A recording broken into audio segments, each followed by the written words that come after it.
Guys, स्वागत है आपका अपने यूट्यूब चैनल स्टडी विद अमन कुल में। तो आज हम क्लास 9 के बच्चों के लिए इंग्लिश सब्जेक्ट का सैम्पल पेपर लाए हैं। तो ये आपके लिए बहुत ज़्यादा हेल्पफुल रहेगा। आपको सैम्पल पेपर तभी पहले इस सैम्पल पेपर को आप फॉर्मेट क्या बताएंगे, मैं आपको इस सैम्पल पेपर को आपको अच्छे से पहले वीडियो देख लेने, देन आपको चैप्टर की दोबारा रिविज़न करना है, अच्छे से पढ़ना है, क्वेश्चन आंसर याद करने हैं, देन इस सैम्पल पेपर को आपको फिर दोबारा सॉल्व करना है। देन आपकी जो प्रैक्टिस होगी ना वो बहुत अच्छी वाली होगी। तो इसे फॉर्मेट को पूरे सैम्पल पेपर को सॉल्व करते हैं एज आपका जो एग्ज़ाम में पेपर होता है उसके ही सेम होता है, ये बस क्वेश्चन डिफरेंट हो जाते हैं थोड़े। मैक्सिमम ये 40 मार्क्स का पेपर होगा, 2 घंटे में आपको करना होता है। अब ये जो आपको सबसे पहले इंस्ट्रक्शन दे रखे हैं, इस पेपर में 3 सेक्शंस है, रीडिंग, राइटिंग एंड ग्रामर और लिटरेचर। आपको सभी क्वेश्चंस इंस्ट्रक्शन पर बेस्ड, आप जो इंस्ट्रक्शन दे रखे हैं उसी पर बेस्ड आपको क्वेश्चन का आंसर करने हैं। सेक्शन ए रीडिंग का है, 10 मार्क्स का है। अब आप देखिए ये पूरा आपका रीडिंग पार्ट ही है। तो मैंने आपको एक बार जब बताया था कि आपको रीडिंग पार्ट ना आप पहले क्वेश्चंस पढ़ लीजिएगा एंड देन आपको रीडिंग आपको करनी है, बट मैं वीडियो में आपको पूरा रीडिंग करके नहीं बता रही हूँ बिकॉज हमने इसकी पूरी रीडिंग कर ली है। आपको भी रीडिंग पहले ज़रूर करनी है। अब मैं एक बार दिखाती हूँ, आप पूरा इसकी रीडिंग ऐसे कर लेंगे। ये आपका पूरा रीडिंग का पार्ट हो जाएगा। देन हम इसके क्वेश्चन सॉल्व करते हैं बेस्ड ऑन योर अंडरस्टैंडिंग। वरना आप कहेंगे कि वीडियोस सो लॉन्ग एंड देखने में टाइम बहुत ज़्यादा लग जाएगा, तो नहीं, मैं आपका टाइम वेस्ट नहीं करूँगी, आप अपना टाइम वेस्ट नहीं करेंगे। आपको रीडिंग पहले से ही कर लेनी है और आपको कोई 5 क्वेश्चंस इन 6 क्वेश्चन में से करने हैं। तो फर्स्ट क्वेश्चन आपको दे रखा है, what are the most important health related benefit of gardening. तो गार्डनिंग की most important health related benefits क्या हैं, तो आपको पैसेज में से ही देख के बताना है। तो आप लिखेंगे the 2 most important health related benefit of gardening are it relative. ये हमारा स्ट्रेस को रिलीव करता है और हमें न्यूट्रिशनल बेनिफिट्स भी देता है, जो कि वो choose to plant a vegetable garden, जो हमारा एक वेजिटेबल गार्डन बनाने में हेल्प करता है। नेक्स्ट है, how does gardening help a person clear his her mind. यानी गार्डनिंग एक पर्सन का माइंड कैसे क्लियर करता है। तो आप लिखेंगे planning the garden and then caring for it. यानी गार्डन को प्लान करना, उसकी केयर करना, it helps person in unwinding and relaxing thereby clearing his mind. यानी पर्सन की जो विंडिंग पावर होती है उसे रिलैक्स फील कराती है और उसके माइंड को क्लियर करती है। नेक्स्ट है third question, when does a person know about the chemical use to grow vegetable he और शी ईट्स। यानी कब पर्सन को पता रहता है कि केमिकल्स यूज होते हैं वेजिटेबल्स में जो ये खाता है। अब एक पर्सन को तभी केमिकल्स के बारे में पता होता है, about the chemicals use to grow vegetables only when she और he himself grow it in the garden. जब वो खुद ही गार्डन में वो उसे ग्रो करता है तभी उसे पता चलता है। तो ये सारे आंसर आपकी पैसेज में ही हैं, आप पैसेज में ढूंढेंगे तो आपको मिल जाएंगे। नेक्स्ट है फोर्थ क्वेश्चन, बट आपको मैं सारे क्वेश्चन के आंसर करवा दूंगी। आपको ह्यूमन क्वालिटी बताना है जो कि गार्डनिंग को इन्हेंस करती है। तो human quality of being patient is enhance during. यानी गार्डनिंग करते वक्त हमारी जो पेशेंस, हमारी जो सहनशीलता होती है, पेशेंट होती है, वो इनहेंस होती है।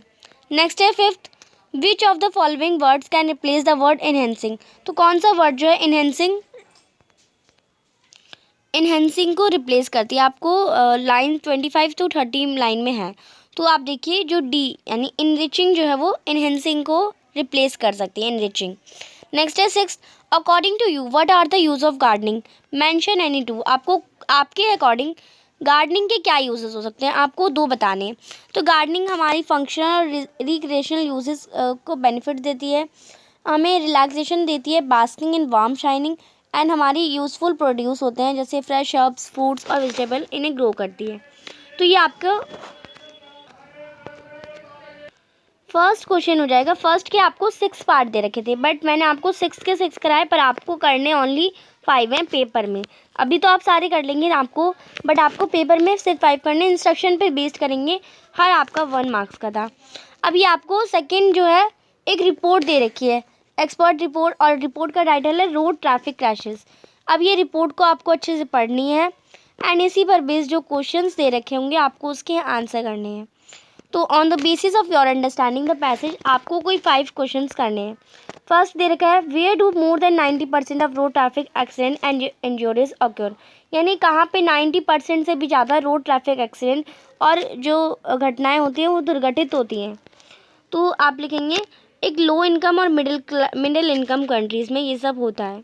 ये आपका सारे जो हैं क्वेश्चंस आपको वो इसी पैसेज में मिल जाएंगे, तो आप पैसेज में ज़रूर ढूंढेंगे, क्योंकि जिससे आपकी जो पैसेज में ढूंढने की, क्योंकि आपको पेपर में तो मैं आपको आंसर बताऊंगी नहीं, आपको पैसेज में से ही ढूंढने पड़ेंगे पेपर करते वक्त, तो आपको एक पावर जो है इनहेंसिंग पावर जो है निकलेगी डेवलप करने की। आपको मैंने अभी आंसर इसलिए दिखा रही हूँ क्योंकि आप इन आंसर को इस पैसेज में ज़रूर ढूंढेंगे कि सेम ऐसी आंसर आपका निकल रहा है।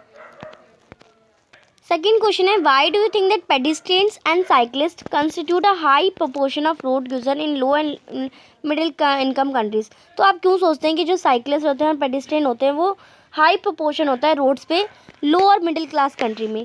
क्योंकि पेडिस्ट्रियन और साइक्लिस्ट एक हायर प्रोपोर्शन होता है रोड यूजर्स में लो और मिडिल इनकम कंट्रीज़ में, क्योंकि ज़्यादातर जो लोग हैं वो 4 व्हीकल्स यानी कार बाइक ये सब इन कार बाइक और जो गाड़ी वगैरह होती है वो अफोर्ड नहीं कर पाती क्योंकि वो मिडिल क्लास फैमिली से बिलोंग करती हैं। थर्ड है आपको वर्ड बताना है जिसका मीन्स हो टू बी एट रिस्क, यानी रिस्क पर। लाइन 5 या थर्ड में आपको जो वर्ड वल्नरेबल है उसका मतलब होता है टू बी एट रिस्क, तो आप इसमें थर्ड ऑप्शन वल्नरेबल कर लेंगे, ये आपका थर्ड करेक्ट हो जाएगा। फोर्थ दे रखा है कौन सा group which group account 30% of those killed and injured in road traffic crashes. तो आप लिखेंगे चिल्ड्रन और young people under the age of 25 years, जो 25 उम्र से कम हैं, जो बच्चे हैं और वुमेंस हैं वो किल्ड हो जाती हैं, वो उनमें घटना घटित हो सकती है। फिफ्थ है विच रीजनल और कंट्रीज और the highest rate of road traffic fatality in the 0 to 25, यानी 0 से 25 साल की उम्र में किसका हाईएस्ट रेट है रोड ट्रैफिक फैटिलिटीज़ में? तो अफ्रीका का और ईस्टर्न मेडिटेरियन रीजन का सबसे हायर रीजन है 0 से 25 साल में। सिक्स है एग्जमाइन यानी बाय बताइए कि क्यों इन्फेंट्स अंडर 1 ईयर्स यानी जो छोटे छोटे बच्चे होते हैं 1 साल से भी छोटे have the lowest ranking for the traffic death, यानी उनके ट्रैफिक दुर्घटना में मरने की जो डेथ रेट होती है सबसे कम की होती है, क्योंकि इन्फेंट्स जो होते हैं वो वल्नरेबल होते हैं यानी बहुत रिस्क होते हैं डिसीज़ से एंड कंडीशन से, तो उन्हें एक एडल्ट हमेशा रहिए। अब छोटा सा बच्चा है ऑफकोर्स उसे कोई पकड़ेगा उठा के ले चलेगा गोदी में तभी वो चल पाएगा, 1 साल से बच्चे तो चल नहीं पाते हैं, तो इसलिए उनका रिस्क होता है बहुत कम होता है क्योंकि उनके साथ कोई एडल्ट ज़रूर होता है। तो ये आपका सेकेंड बैचेस था, इसमें भी आपको 6 क्वेश्चन दे रखे थे, आपको ओनली 5 अटैम्प्ट करने थे। नेक्स्ट है सेक्शन बी, आपको राइटिंग एंड ग्रामर का 10 मार्क्स का है, आपको 2 क्वेश्चन दे रखे हैं first third question number third में फ्रॉम फर्स्ट एंड सेकेंड, आपको कोई 1 ही अटैम्प्ट करना है। अब देखते हैं इसमें दिया क्या गया है। आप मनीष या मनीषा हैं 9th क्लास के स्टूडेंट, आपको नाम ऑलरेडी दे रखे हैं तो आपको अपना नाम मेंशन नहीं करना। ड्यू टू पैंडेमिक सिचुएशन के बाद वजह से you have been distracted from your studies, आपको स्टडी से डिस्ट्रैक्शन आ गया, आप अपनी पीरियोडिक टेस्ट में भी अच्छा परफॉर्म नहीं कर पा रहे, ये तो सच बात है। बहुत सारे बच्चों के मैसेजेस भी आए थे हमारे पीरियोडिक टेस्ट में अच्छे मार्क्स नहीं आए। आपको डायरी एंट्री लिखनी है 120 वर्ड से ज़्यादा नहीं, आपको डिस्क्राइब करना है कि why this has happen and your resolution to better in annual examination, यानी आपको लिखना है ऐसा क्यों हो रहा है और आपको एक रिजोल्यूशन भी बताना है जिससे आप एनुअल एग्ज़ाम में बेटर कर सकें, यानी आने वाले जो फाइनल टर्म होते हैं उनमें आप अपना बेटर परफॉर्म कर सकें। ये तो हो गया फर्स्ट, अब ये तो बहुत सारे बच्चे लिख भी लेंगे। सेकेंड वाला देखते हैं, आपको एक शॉर्ट स्टोरी डेवलप करनी है इन हिंट्स की मदद से।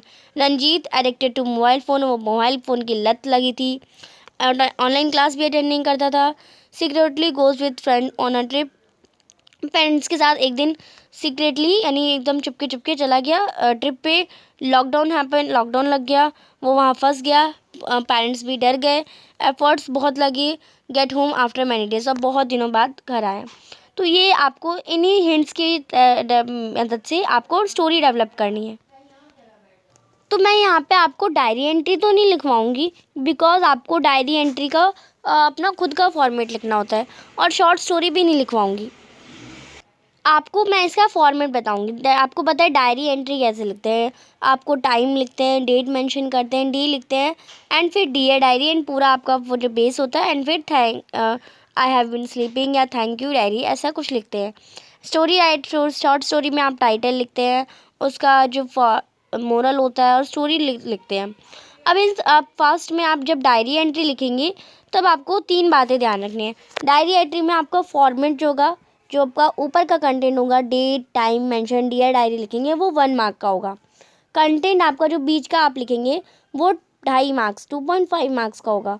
और एक्सप्रेशन यानी आपका बोलने का तरीका, उस डायरी एंट्री को एक्सप्रेस करने का तरीका 1.5 मार्क का होगा।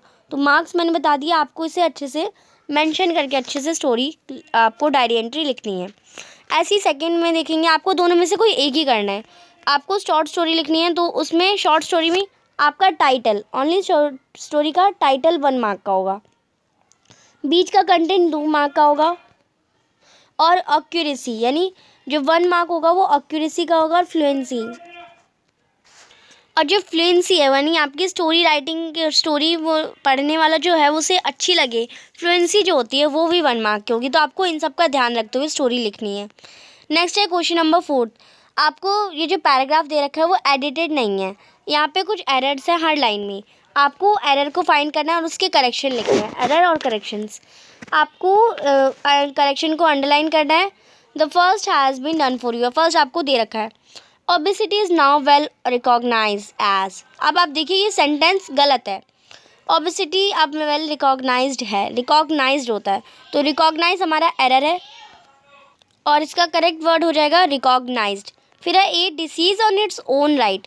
अब इसमें आप देखिए जो हमारा डिसीज़ ऑन है, ऑन की जगह क्या हो जाएगा, disease in its own right. On की ऑन हमारा क्या है, एरर है, और इन क्या है, इसकी करेक्शन है।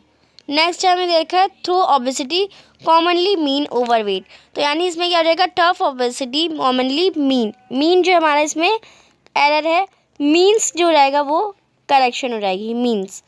फिर है it defined as a excess amount of body weight that includes bones and water. अब आप देखिए इसमें ए जो है वो एरर है, एंड जो होगी वो करेक्शन होगी, क्योंकि एक्सेस ई के पहले क्या आएगा, एन आएगा, क्योंकि हमेशा जो कंस्टेंट एंड वेरिएबल्स के आगे एन आता है। तो सबसे पहले ऑन के आगे इन, मीन की जगह मीन्स, ए की जगह एन। आप इसे फिल कर लेंगे एरर और करेक्शन, ऑन की जगह इन, मीन की जगह मीन्स, और ए की जगह एन आ जाएगा। नेक्स्ट है आपको दे रखा है, आपको read the conservation between a father. यहाँ पे कंजर्वेशन दे रखी है फादर और उसके बेटे के बीच में, आपको पैसेज को कंप्लीट करना है इस कंजर्वेशन को पढ़ते हुए। फादर कहते हैं we have to pay the toll tax है, हमें यहाँ पे टोल टैक्स पे करना है यानी भरना है। बेटा कहता है ये टोल टैक्स क्या होता है, what is toll tax. Father कहते हैं this is paid by the people for the maintenance of road. Toll tax वो होता है कि रोड की जो मेंटेनेंस है वो लोगों को भरनी पड़ती है एज अ पेमेंट में। तो फादर ने बताया। अब हमने जो भी पढ़ा वो हमारा एक डायरेक्ट स्पीच में था, अब हमें इसे इनडायरेक्टली लिखेंगे। तो father told his son that, आगे आप यहाँ से लिखेंगे that they had to pay the toll tax here. Next फिर बेटा क्या कहता है, द सन आस्क्ड, वो पूछता है the son asked what toll tax was. Father told him that it was paid by people for the maintenance of road. ये आप कर लेंगे। नेक्स्ट है सेक्शन सी लिटरेचर, 20 मार्क्स का है आपका ये। आपको क्वेश्चन नंबर 6 में कोई 6 क्वेश्चन करने हैं, आपको 7 दे रखे हैं। 30 से वर्ड क्वेश्चन में आपको हर क्वेश्चन 2 मार्क्स का है। फर्स्ट दे रखा है word skill and qualities did Santosh develop after she took up climbing as career. Climbing यानी चढ़ाई को उसने अपना एज अ करियर बना लिया, तो उसकी कौन सी स्किल्स एंड क्वालिटीज़ डेवलप हुई। तो इसको आपको 1 मार्क कंटेंट और 1 मार्क एक्सप्रेशन के लिए लेना है। तो संतोष ने क्या क्या डेवलप करा, उसने remarkable resistance to cold and the attitude, अपना एक स्ट्रॉन्ग विल पावर डेवलप करी, और एक फिजिकल एंड्योरेंस और मेंटल टफनेस उसने डेवलप किया। नेक्स्ट है आपको स्टेटमेंट जस्टिफाई करनी है, लव इज़ म्यूचुअल। आपको स्टोरी जो बॉन्ड ऑफ लव आपने पढ़ी उसमें आपको लव इज़ म्यूचुअल जो वर्ड स्टेटमेंट है इसे जस्टिफाई करना है। तो आप यहाँ से इसे जस्टिफाई करेंगे, यहाँ से सॉरी पहले के लिए जो ऑथर वाइफ्स है वो पेट, अपने पेट को बॉब ब्रूनो जो कि द बियर था उसे बहुत ज़्यादा डीपली लव करती थी। वो एक दूसरे का साथ बहुत ज़्यादा इंजॉय करते थे, और जब उन्हें अलग कर दिया गया, दोनों ही रिलीफ फील कर रहे। उनकी सैडनेस बहुत ज़्यादा बढ़ चुकी थी, और उनका इसी का ही हम कह सकते हैं लव जो है उनका म्यूचुअल था। नेक्स्ट है third, what passage does the poem no man are foreign convey. तो नो मैन आर फॉरेन यानी ये पोएम जो थी आपकी कौन सा मैसेज कन्वे कर रही है। तो आप लिखेंगे the theme revolve around brotherhood among all humans. ये थीम हमें ब्रदरहुड एज अ ब्रदरहुड वाली फीलिंग और उसकी सभी ह्यूमन भाई हैं वो फील कराती है। जो लोग दूसरे पार्ट्स वर्ल्ड्स में रहते हैं वो हमें बहुत तरीके से प्यार कर सकते हैं। हमें एक मैसेज स्प्रेड करना है कि सारी जो लड़ाई है उसे ख़त्म करनी है और ह्यूमैनिटी यानी इंसानियत बनाए रखनी है पूरी एंटिटी में। नेक्स्ट है question number 4, is it possible for a simple jab of knife to kill a tree. यानी एक छोटा सा चाकू का जो जैब होता है एक पेड़ को काटने के लिए, क्यों और क्यों नहीं। तो आप लिखेंगे नहीं, क्योंकि एक ट्री जो है वो a tree feeds upon the crust absorbing years of sunlight, यानी बहुत सारी सनलाइट एयर और वाटर अब्जॉर्ब कर रखा होता है, उसे हम काटना बहुत मुश्किल होता है। अगर हम उसे काट भी देंगे तो वो दोबारा बढ़ जाएगा, it rises out of the earth. Next है fifth, pets are sweet and lovable. Pets जो होते हैं स्वीट होते हैं, लवलेबल होते हैं, but every living being has its limitation. पर हर लिविंग बीइंग की लिमिटेशन होती है। आपने पैकिंग स्टोरी में क्या देखा, how is this fact described, इस फैक्ट को कैसे डिस्क्राइब करा गया है। तो हमने देखा मोंटेमरेंसी जो कि एक कैट थी was always ready for mischief as it has natural habit. वो हमेशा कुछ ना कुछ शरारत करने में लगी रहती थी, उसकी एक नेचुरल हैबिट थी। He was present that where he was not wanted. वो वहाँ पे भी प्रेजेंट होती थी जहाँ पे उसकी कोई ज़रूरत नहीं होती थी। He put his damp nose in the articles to be packed etcetera. और वो अपनी नोज़ उसमें डाल देती थी जो भी आर्टिकल्स पैक्ड हो रहे थे। नेक्स्ट है क्वेश्चन नंबर 6, प्रशांत ने डिसाइड करा to work towards resettling the orphans and widows. यानी वो ऑर्फन्स और विडोज़ को रीसेटल करेगा। इसे आपको कमेंट को जस्टिफाई करना है। तो आप यहाँ से लिखेंगे, ही बिकम द लीडर, वो विलेज का लीडर बना, उसे वॉल्टियर्स ने अपॉइंट करा। He handed over the orphans to वो लॉस देयर चिल्ड्रंस। यानी उसने उन सभी को हैंडेड कर लिया, बचा लिया जिन्होंने अपने चिल्ड्रंस को खोए थे। तो इसमें भी आपको 6 क्वेश्चन दे रखे थे, आपको 7 दे रखे थे, आपको कोई 6 अटैम्प्ट करने थे, एंड हर क्वेश्चन आपका 2 मार्क्स का है। नेक्स्ट है आपको 3 क्वेश्चन दे रखे हैं, आपको कोई 2 अटैम्प्ट करने हैं, 120 वर्ड्स में इनका आंसर करने हैं, और आपका एक क्वेश्चन 4 मार्क्स का है, 2 क्वेश्चन करने हैं। तो सबसे पहले पढ़ते हैं, Johnsy could not get better despite the effort made by doctor. यानी जितने भी डॉक्टर ने एफर्ट्स करे उससे भी वो ठीक नहीं हो पाई थी, और उसके फ्रेंड्स क्यों नहीं। आपको नेगेटिव फीलिंग्स बतानी है, that keeping one ailing also discuss the values which remove such feeling and fill a person with desire to leave. आपको बतानी नेगेटिव फीलिंग्स जो उसे आ रही थी उस वक्त, और आपको वैल्यूज़ भी बतानी है कि इन्हें रिमूव करने की क्या वैल्यूज़ हैं, और एज अ पर्सन को हम लीव करने के लिए कैसे बोल सकते हैं। तो आप लिखेंगे कि the author tell us that our positive thought work as remedy in illness. यानी हमारे पॉजिटिव थाट जो होते हैं वो वर्क करना बंद कर देते हैं जब हम बीमार पड़ते हैं। Johnsy link her life to the falling of ivy creeps. Johnsy ने अपनी लाइफ को ईवी लीफ से जब वो गिरेंगी देन वो भी मर जाएगी, उससे लिंक कर लिया। अवर थाट्स बेस अवर एक्शन। हमारे जो थाट्स होते हैं हमारे एक्शन को शेप करते हैं, यानी जो हम हमारे सोचते हैं हम वही करते हैं। Person with good thoughts enjoy life. यानी जिन लोगों की अच्छे थाट्स होते हैं वो अपनी लाइफ को एंजॉय करते हैं।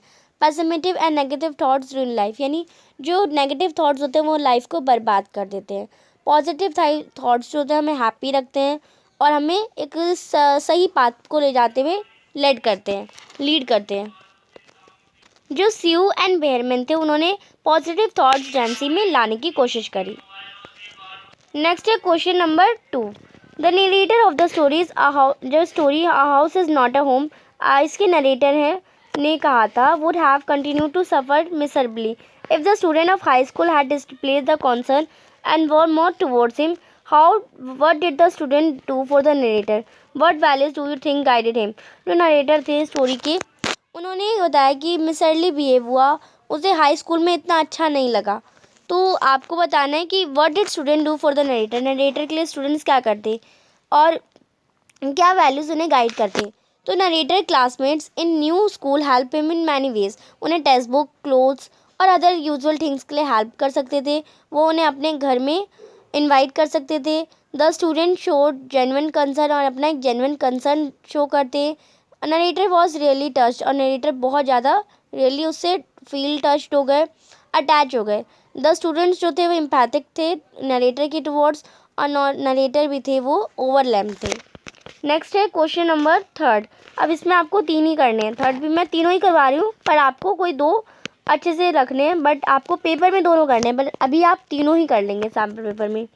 जो इंट्रूडर था had come into the house with the intention to harm, यानी एक नुकसान पहुंचाने की इंटेंशन से वो उनके घर में घुसा था। If such a person is cheated bye anyone else, can that be justified, क्या ऐसा पर्सन चीट करे किसी को तो क्या वो जस्टिफाइड है, यानी वो न्याय है। Discuss on the basis of the play, आपको जो प्ले दिखाया गया, if I were you, how does the intruder become a victim of his own wicked plan, यानी एक वो जो इंट्रूडर था वो अपने ही प्लान में कैसे फंस गया, आपको बताना है। तो bad intentions can never be justify, यानी जो बुरी इंटेंशन से, बुरी संगत से कोई काम करें, हम बुरी सोच से कोई काम करें तो वो कभी भी ठीक नहीं हो सकता। इंट्रूडर एंटर करा था हाउस में कि वो गेरार्ड की आइडेंटिटी ले ले उसे मारने के बाद। Gerard makes intruder believe in his words, Gerard ने इंट्रूडर को अपने वर्ड्स में बिलीव करवाया, और शोर डिस्गाइज आउटफिट एज प्रूफ, और उसे डिस्गाइज आउटफिट दिखाई as a proof. Gerard takes the intruder and pushes him into the cupboard, Gerard की ट्रिक थी, उसने इंट्रूडर को कपबोर्ड में पुश कर दिया और पुलिस को बुला लिया। तो ये आपका क्वेश्चन का आंसर हो जाएगा। तो ये 3 क्वेश्चन थे, हर क्वेश्चन 4 मार्क्स का था, आपको कोई 2 करने थे। तो ये आपका सैम्पल पेपर था। आई होप आपको अच्छे से समझ आ गया होगा। चैनल को अभी तक सब्सक्राइब नहीं किया है तो प्लीज़ चैनल को सब्सक्राइब ज़रूर करें। और डायरी एंट्री कैसे लिखते हैं, स्टोरी राइटिंग कैसे लिखते हैं, इनमें कोई भी डाउट हो तो आप मुझे कमेंट सेक्शन में अभी बता दीजिए, मैं आपको इसके टॉपिक पर भी वीडियोस ले आऊँगी एंड आपको अच्छे से समझा दूँगी। एंड चैनल को अभी तक सब्सक्राइब नहीं किया है तो प्लीज़ चैनल को सब्सक्राइब करें। ये आपको सैम्पल पेपर कैसा लगा वीडियो में लास्ट में ज़रूर बताएं लाइक करके। Thanks for watching you, bye bye guys.